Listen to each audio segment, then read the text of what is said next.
Welcome to CUNTY Life and Biz Realness, the uncensored show that explores how to live your truest life, what tries to get in the way, and how to grow your business as a result. I know you want to be more courageous, unapologetic, notable, transcendent, and authentically you, and you're in the right place, babe. I'm your host who's the most, Naomi, CEO and head life and biz authenticity coach at CUNTY Coaching. Let's dive in. Hello, everybody.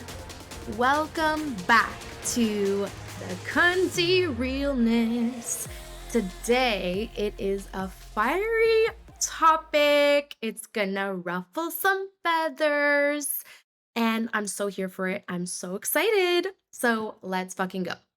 Today's topic is the CUNTY decision to actually talk to and listen to your customers and be willing to get uncomfortable. So I'm going to start off by saying that we all get into business because we want to make a difference for people. And I see you, and I'm guilty of this too sometimes. There's always times where we feel nervous or we fear rejection, right? Human beings are wired to fear rejection, right? We are social creatures. We want to be loved and belong. And so rejection flies in the face of that. So I see you, I love you, and also I'm going to give you a little bit of cunty love and fieriness today because we need to get ourselves out there more. We need to talk to our people more and listen and get creative and get cunty and get uncomfortable. So, first and foremost, I want to share some case studies, and I'm not going to share any names because I didn't get permission from each person to specifically share their story with their name attached. So I'm just going to share them anonymously. And I think there's so much to learn from these, and also just to feel that sense of like, oh, yeah, okay, I'm not alone. This happens to everyone, and let's learn from it together. Okay. So the first story, this person, it was a tough season in their life, and they had just come off of a really great sales quarter. And they were excited to bring on a business coach to continue that momentum, right? And to go full force into the next quarter and bolster their sales even further and keep it going. However, due to other factors as well, right? So, like, not only was the business starting to slow down, which can affect us, but also other factors like the change of season and moving, a bunch of factors kind of coming together. And that person ended up slipping into a bit of a seasonal depression, a bit of a depressive period, but had already booked the coach to come on, right? And so right there, it puts them in a tough position, right? Because when we're in a depression, I struggle with depression myself. Like, I don't struggle with it, I deal with it, right? Like, so sometimes it feels like more of a struggle, other times it doesn't. I just deal with it. I live with it, I deal with it. And so when we are in a season of that, it's not very easy to bring on a new stimulus like a coach. It's not easy to put our feet on the gas pedal, right? It can be way more challenging. So right away there's that tension, right? And also they had invested a pretty penny in this coach, so there's that feeling of obligation. When we invest in ourselves, we want to do the thing. That's typically how it goes because we have something on the line, right? So that was the situation. And lo and behold, no surprise here, she felt like she couldn't fully participate and engage and do the program that she had signed on for any justice. And so it became a vicious cycle, right? And it became from what I could understand, it became really cyclical, right? So she'd feel bad that she wasn't engaging in the program, so she would try to do the program justice, and then she'd feel bad that she was like pushing herself, and her depression would spike up and it would slow her down. And then again, she'd feel bad that she wasn't doing full justice in the program. It kept festering like that. At this point, right, like as a coach, we need to pay attention. I don't care how big our businesses are. And I think this is part of the problem, right? Because as our businesses scale, as we work with more people, we can sometimes lose touch with people, right? As we're trying to keep the thing growing and keep the thing running, and we are not as much in the day to day operations and customer service, we are more like managing the business as a CEO. So I think it happens, right? And so this is just a reminder for us as we grow and scale to put a lot of emphasis on checking in with our customers. And I think a lot of businesses can stand to do a lot better in this area. And this is coming from myself as a consumer, but there are some companies that do a fantastic job, right? But I think this would have been an amazing opportunity for the coach to drop in and say, let's talk about what's going on and let's talk about how we can interrupt this vicious cycle. Because really, it's incumbent upon us coaches to not do further harm, right? That's not the goal. The goal is not to push someone when they're not able and they're not ready and they're not like in a space to do that. That is where we need to honor our scope as coaches and the boundary between where therapy starts, right? Because therapy is working with individuals who are not well. Therapy and counseling is for people who are undergoing some kind of mental distress, right? Of course, it's good to have maintenance therapy, right? Like, so just having therapy as a maintenance tool, but a lot of times what they are trained for and what they are like specialized in is helping people who are not fully well mentally. So, as a coach, it's not our domain. Our domain is not to be therapeutic and to bring people who are unwell into a state of wellness. That is not our job. Our job is to coach people who are generally well and encourage them to push the envelope a little bit and grow and challenge themselves and do things that maybe they wouldn't have thought of, or maybe open their perspective of something, or bring them back to their why. Or there's so many things we do as coaches, and working with someone who is unable to fully invest and carry out the material even though they really want to, that is a place where we need to pause, okay? So, this person was not able to really engage in the program, which made her feel like shit, and the coach, like, knew that, right? She knew that, and I'm not shaming that coach also because we need to make our money and we can't be babysitting our clients either, right? So I'm also not saying like you need to be up and up on the client's condition every single day and making sure, it's not that, right? This is a tricky scenario, but I just wanted to talk about it today to like bring light to this and have this conversation because it is tricky, it is hard. And that's why part of the title is be willing to get uncomfortable because this stuff is not comfortable. But this is where real brand loyalty and customer service can really shine, right? When we do this and when we differentiate ourselves in this way. So this person wasn't able to invest and really engage as much in the program. And then the coach knew that and then after said, okay, why don't I offer to put you in another program that I'm running, free of charge? And this wasn't the right solution either. Okay. And I'm just talking about this again anonymously because we can learn from things like this and we all stand to learn, right? So when someone is unwell, the solution is not to offer them another program. We can still offer it, we can say it, But some people, if they are not in a state of full power and wellness, they might slip into scarcity mode more easily. They might slip into feelings of obligation, feelings of codependency, feelings of, oh, she's doing me a solid, so I better take advantage, when that's not necessarily what they need. And so this person took the offer graciously and gratefully, but again, was not able to really engage with it because she was still in this depressive episode. And again, it can make you feel like shit when you're not able to really give the program your all and your engagement. It can contribute and make you feel even worse.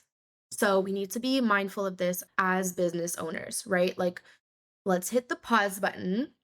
Let's talk to our people and let's come up with other potentially creative solutions. And of course, there might not be a solution, right? There might not be a solution, and that can be really hard too.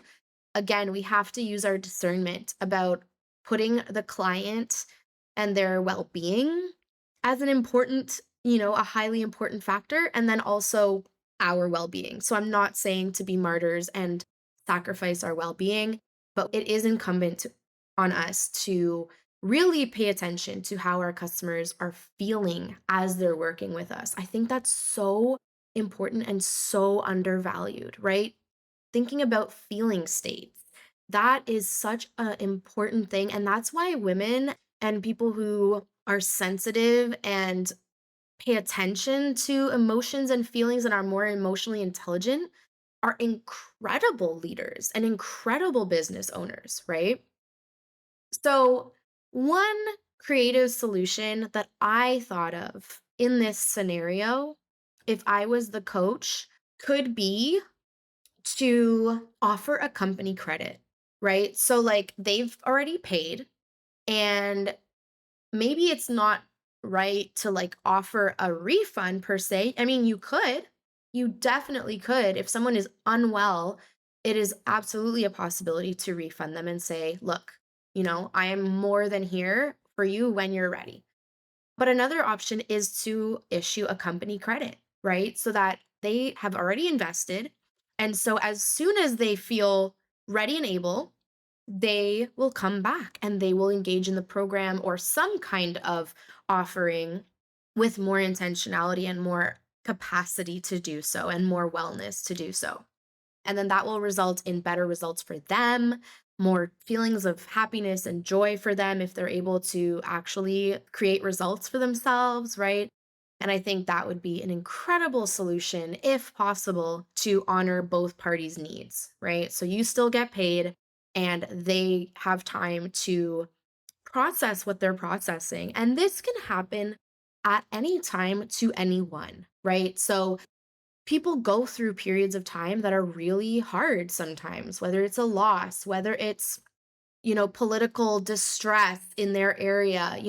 There's so many reasons why someone just might not be capable of engaging in our programs or our offerings in a moment. And I think by putting ourselves in an uncomfortable situation and just listening and being willing to adapt, I think that's incredible and incredibly like different. It just goes to show that you care about them and you see where they're at and you're meeting them where they're at. That's incredible, right?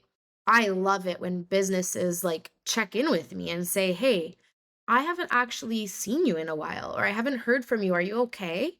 Like, what's going on for you?" And then lo and behold, usually it's like, "Yeah, you know what? I've been going through a shit period in my life, but I'm so glad you checked in because that brings me back and reminds me that, yeah, actually, now I'm feeling better though. And I'm feeling more able, or the opposite, right? Or no, I'm currently in the shit." And then that person can say, okay, I'll check back in with you in a month and let's check back in and see how you're doing. I love that. From the consumer perspective, I would also love to know, right? If I'm hitting the mark here, or if you're like, no, this doesn't make sense to me, or as a peer, right? I want to hear your perspective. For me, this is where I'm at. This is what I feel. I'm a relationship builder. That is like the top 4 out of my top 5 Clifton strengths are relationship building strengths, and it's what fuels me and what grows this Cunty mission is the community and is the people within it. So if I'm not doing right by them, that is a big problem for me. And so I am inviting you, and I'll remind you at the end too. I'm inviting you, if you are a client of Cunty Coaching and you have feedback for me about how I'm running the thing, or if there's an offering that you didn't love, or whatever it is, right? Whatever it is, I want to talk to you. I would love to grab a virtual coffee, chat, right? I would love to even just see how you're doing if I haven't heard from you in a while, or if you want to know what else is possible to work together. All of these things are incredible reasons to book yourself a call with me and let's chat. I would love to do that with you. So there's going to be a link in the show notes for you to go ahead and do that. I would love it so much if we could hop on a call together. And if you don't, I will come to you soon enough anyway, because this is a reminder for me too that I am so excited to keep talking to my people more and get over any fear of discomfort because there's gonna be discomfort. It's an uncomfortable feeling because again, we are opening ourselves up to stress or, especially if we're an empath, if someone's going through a hard time, that can be really hard, right? It's really hard to see our people going through a tough time and not want to feel like we have the solution, right? We don't always have the solution. Or it can open us up to rejection, right? If someone says, I really can't right now. It's not easy, but it's incredible if we can do that more. Another case study, I hear entrepreneurs saying this all the time that they really want to send out an email. They really want to talk to their people and invite them to continue working with them, but they choke. They stop, they don't hit send. In this person's case, the email was drafted, right, to invite their current clients to continue working with them because their current package was coming to an end. And they weren't able to hit the send button because it was that fear, right? That fear of, man, I love my clients. And what if they say no? What if they don't continue on? Right? It felt like it was terrifying. It was terrifying to hit the send button because then you open the door to rejection. We all go through this, right? We all go through this. Like I said, rejection is for all of us. Like we all have to feel it sometimes, and it's going to happen, right? So hiding from it is not the solution because it has to happen in order for you to get your business growing, in order for you to move on and grow. You have to be willing to get rejected, which it makes entrepreneurship hard and lonely sometimes, right? I'm not refuting that. But what I coached her on was to get back into the client's perspective. So, whenever we're in doubt, coming back to our why and coming back to our clients' perspectives, right? So, I said, what's it costing them if you don't hit that send button? And she said, well, they're going to feel kind of unsure. They're not going to have clarity. They're going to be kind of wondering what's next. They're going to be anxious maybe because my clients like to know what's happening. They like to plan ahead. So by me not sending it, that is costing them that peace of mind and that clarity and that communication and that ability to plan. Okay. So, bam, right there, right? We're already getting ourselves into the client's mind again. And then I said, okay, so what do they stand to gain by you sending that email? And of course, it's exactly the opposite of what we just said. So it was, they stand to gain more clarity, they stand to feel less anxious, more at ease. But also I said, but let's go further, right? So like let's go deeper into this. If you hit that send button, what does that mean for them? And she said, well, it's an opportunity for them to continue to improve their, in this case, she's in health. It's an opportunity for them to continue working on their health with a coach, with a guide. And I'm like, yeah, isn't that a huge deal? Don't they need that opportunity? We cannot get in the way of that. Our job is not to get in the way of that. It's to open that pathway to them having the transformation and us providing it to them. That was a big aha moment. It was like, "Oh, yeah, this is my whole why." It is incumbent upon me to offer to continue working with me because that's why I'm doing this. I want people to improve their health, so I need to offer that to them. I can't just wait for them to ask. I have to let them know what the options are and what's possible for them and what's available to them, right? People love to be invited to things, and we need to remember that sometimes because a lot of people, I've heard it so many times where it's like, "Oh, I'm scared to feel salesy." And we need to shift and reframe that into people like to feel invited to things. It's a human nature, it's a human response. We love getting invitations, and that's what it is. It's an invitation for them to experience a transformation with us. And so we need to remember that. So that brought her back into her why, and that was so powerful, right? When we can bring ourselves back into that, it really can help us remember what we're doing and gather up the courage, right? The C in Cunty is courage to just hit that send button. And then I said, don't worry about what happens yet if they say no.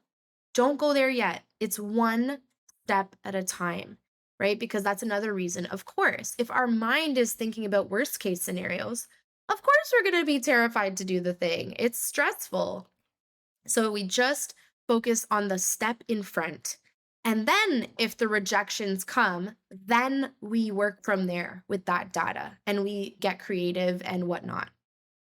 So this one felt really good because she gained that courage within herself. She reminded herself of what her why was. And she clearly loves her clients because that's why she was so terrified. She's like, I am terrified of the clients I love so much not continuing on. And I understand that. Again, I'm a relationship builder. I love my clients so much too. And of course, we want them to continue on, right? But we have to give them the agency to do so. We have to give them the invitation. We have to put the ball in their court and provide the invitation and the offer. So she got back to me after that session and she said that she sent the email. So I'm super pumped for her and also for her clients because they now have an invitation to continue the amazing work that they do together. Yay, right? And then we'll go from there and see what happens next. But she did the damn thing. So, yay. The next little case study is a company that I love had, I guess, identified me as a match to their ICA and invited me onto a call. And on this call, they made me feel appreciated as a customer and also as a customer that has been engaged and loving the company. And so invited me onto a call and asked me for feedback on a product that they were developing. As the customer, this makes you feel appreciated and makes you feel like, wow, they're listening to me. They're talking to me. They're asking me for feedback on something they are creating, right? They are putting themselves, again, in the vulnerable, uncomfortable situation of showing me something and being like, look, here's what we're thinking. And this is a new creation, something we're excited about. And we're opening up basically to your judgment and to your feedback. And that can be a really uncomfortable position to be in too, right? It's like, well, I could have said, like, "Oh, no, this is not gonna hit the mark. This is not what people need. I don't think this is it. Because 'cause I'm cunty, right? I'm gonna tell the truth. But no, I loved it. But that's not the point. The point is that willingness to actually talk to and listen to your customers and be willing to get uncomfortable, be willing to face rejection and do it anyway. The last case study I want to share is myself. So before I decided on running the retreat, the Cunty retreat in Portugal, happening in June 2024, get your tickets. Before I decided on running the retreat, I had already been to a couple events that year, which I love going to in person events. So if you're going to be at an in person event, invite me because I would love to go. So I had heard a lot of people just by talking to people, right? Where are you from? Oh, I live in Portugal now. Oh my God, I love Portugal. Or, oh my God, that is like next on my list to visit. I'm dying to come to Portugal, right? So just by listening to that, right? As I got that kind of like excitement from people, it is incumbent upon us as entrepreneurs to hear what people are excited about and hear what they want and to use that and to create something that they can get excited about and that meets that excitement and that meets that need and that desire for them. So it wasn't right away, but it sat with me, right? Because I like to listen. I like to talk to people. I like to listen. I'm always looking for more opportunities to do that. So I had heard that kind of like excitement about Portugal. I am excited about Portugal. I love living in Portugal. It's been a fucking blast moving here from Canada. Part of the reason I moved here was this gut feeling that my business, I needed to host people here in some way. So, bam, that really manifested itself so incredibly. So that filed into the back pocket of my brain. And then when the idea was birthed, I didn't even have the idea yet of running Cunty Retreat. Like that was not a thing that was created yet. But then when that idea of running Cunty Retreat was birthed, like I spoke about in the last two episodes, I went to my community and actually, I was in a mastermind call. My friend Maddie's tarot mastermind for entrepreneurs. Shout out to Maddie. I love you. And she helped me birth this idea that was like way in the back of my mind to run the retreat. And the first thing was gauging the excitement of the people on that call, right? So Maddie and the other amazing entrepreneurs that were on that call we're like, "Fuck yeah, I would love that offer." Like, I would be so there in a heartbeat. That's a really exciting, enticing, juicy offer. So, that was the first piece of, like, listening to the people that were potential clients, right? And then I took that idea even further and I posted in the Facebook group, right? The entrepreneurial Facebook group that I'm in and said, "Can I get some market research about this idea that I'm having?" So I created a type form, a survey form. And for the people that had agreed to filling it out, I sent it to them and they filled it out. And that was incredibly helpful, right? Because I have never run a retreat. So it's my first time and I want to hit the mark, right? Of course, we want to provide what people are going to love. So by doing that market research, I asked questions that would give me more clarity on what people wanted. And then at the very end of that survey, I said, okay, great. Thank you so much. If you are interested and excited about a retreat, drop your email. And it's happened before, y'all, where I did that and nobody dropped their email because they weren't interested, right? I was opening myself up to be rejected and to say, like, okay, yeah, I did the market research, but like, this isn't like something I'm into right now or interested in hearing more about. Thankfully for me and for my clients, people were interested and they dropped their email because then that told me, like, okay, I have something here that people are excited about. Let me continue going on this. But I had to first be willing to get uncomfortable and to be vulnerable and to put myself out there and say, all right, I'm doing a scary thing. I'm doing a thing. Do you want it? Do you not? Is this like gonna flop or is it gonna fly? And that can be really scary, but it is absolutely necessary, 100,000% necessary to be successful, is to open ourselves up to rejection. And that helps us learn.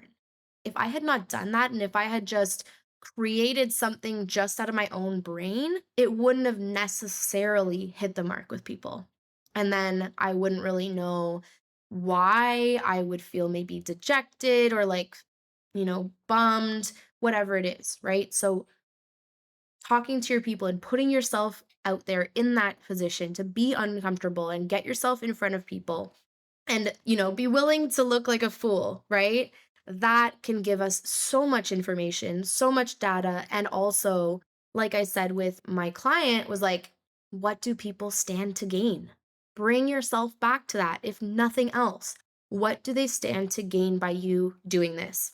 In my case, they stood to gain the creation of an incredible, incredible retreat offering that I'm creating now. And it's meeting what they asked for on the market research form, right? Obviously, not everything, but as much as I can, I'm trying to meet what they desire. So, super, super important. It was invaluable, right? It was invaluable. And now I can deliver what most people wanted. And that's so exciting to me. So just to finish off, like, yes, there is room for rejection when we talk to our customers, but we need to get out of our own damn offices sometimes and get out of our own heads for a minute or maybe multiple minutes and think about what people are missing out on by us not talking to them. Because people aren't thinking about us, y'all. Like maybe fleeting moments they're thinking about, but like for the most part, they're thinking about their own thing. They're not there thinking about like, oh, I wonder what this coach has like on offer right now. I better go ask them. Like that's not really a thing. We need to remind people about what's available to them, right? We totally forget what's available to us sometimes. We get in our own zone and we're just focused on that. Especially entrepreneurs, right? We get into like our zone and our work, we go head down sometimes. We're not thinking about what's out there and what's available. So, what are they missing out on by us not talking to them? And then what can they stand to gain by us talking to them, right? There is nothing that will put a fire under our ass more than these two questions. So go out there, make an offer, ask for support and feedback, invite your people to continue working with you, right? Stay in this mode of being open to rejection and to being a fool. It is incredibly, incredibly cunty to do this. Courageous, unapologetic. You're not apologizing for the space that you're taking up. I know a lot of times people are feeling like that apologetic feeling of like, oh, I don't want to bother them though. Like I don't want to make them uncomfortable. I don't want to pitch my services. It's weird, right? No. Stop apologizing for yourself. Get out there, make the offer. If they say no, they say no. It's fine. It's totally fine. You're going to be okay. It's going to be okay. Easier said than done, right? I even get hung up by this. We all get hung up by this, right? So I want to also name that. Even a cunty coach gets hung up by shit a lot of times. So there you have it. I hope this episode has been fiery and exciting and like lighting a fire under your ass and reminding you to get the fuck out there and put yourself in front of your customers and talk to them and ask them hard questions, invite them to be honest with you and check in on them, see how they're doing and get creative, come up with creative solutions, but most of all just be willing to put yourself out there and get uncomfortable.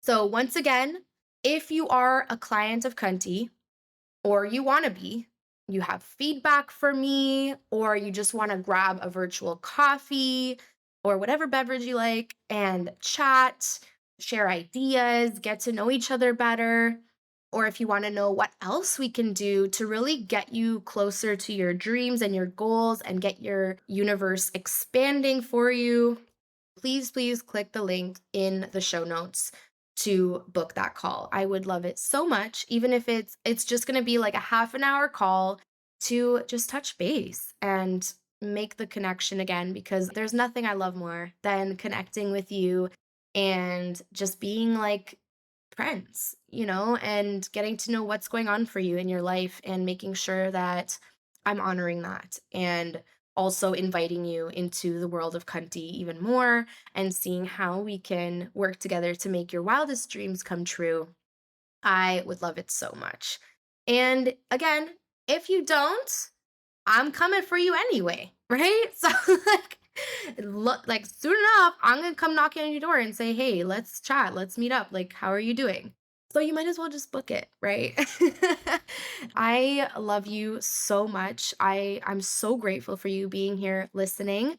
And that's the thing too, right? I can't see who is listening. So by you booking that call, it shows me like that you're here and this is hitting, right? This is resonating for you. You're enjoying the podcast. I would love to hear from you. So, ta-ta for now. I'm so grateful to have you here, and I can't wait to talk to you again next week for episode fucking 15. Yay! Take care and happy December. Thank you so much for listening to Cunty Life and Biz Realness today. Someone in your circle needs to hear this. Can you share it and leave a review on Apple Podcast so this cunty movement can grow? And don't forget to tag me on Instagram at Naomi_authentically. I appreciate you so much and cannot wait to connect with you. You can always head over to cuntycoaching.com to work with me, join my events, my cunty email chronicles, and more. I hope you have a fulfilling week, and I can't wait to talk to you next week. This is your cunty coach, Naomi, signing off.